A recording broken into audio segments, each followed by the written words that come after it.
Hey, it's Ben from Machinery Partner. Today we're going to talk through the step-by-step process of safely starting up and tracking the ARK J-1910 jaw crusher, as well as troubleshoot some common issues around the wireless remote.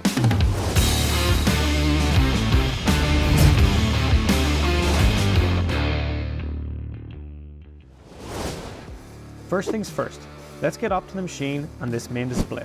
We want to turn the key once so the lights come on. Then we turn it once again and this glow light will come on. After a few seconds, this light will disappear, and then you can turn the key the whole way around to the right, turning the machine's engine on. Over to the right-hand side of the display, there's a lever that controls the engine rev speed.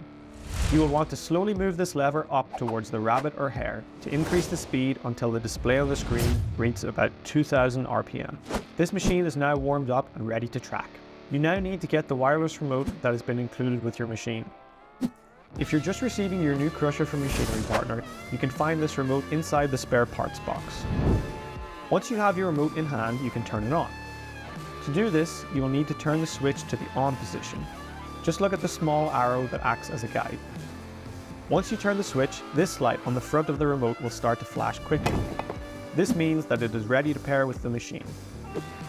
When the light is flashing quickly, hit the green button on the back of the remote 3 times. This will start the pairing process.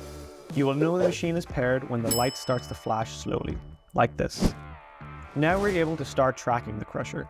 The tracks are controlled by these 2 toggle switches. They can be pushed together to move the machine forwards or backwards, or independently to turn the machine right or left. If you're having problems turning the machine on or tracking, here's some common troubleshooting errors. If either of the red emergency stop buttons are pressed, the machine will not turn on or track. To reset the remote, gently twist the button to the direction of the arrow shown on the red button. Do the same thing on the machine. If this has been pressed in, you'll hear an alarm. Again, just twist the button and you can start the machine again. Make sure that all these switches are in the down or neutral position. For example, make sure this is down, this one stays in the middle here, and this one stays in the middle. This one is down and this one is down. If the remote is still not working, the battery might be dead. Charge up your battery or screw off the connector here and hook it up to your machine using the supplied cable. Still stuck? Don't worry, Machinery Partner has a dedicated service and support team. We're always here to help. Just drop a comment below or call us on our service and support line, 866-847-1440.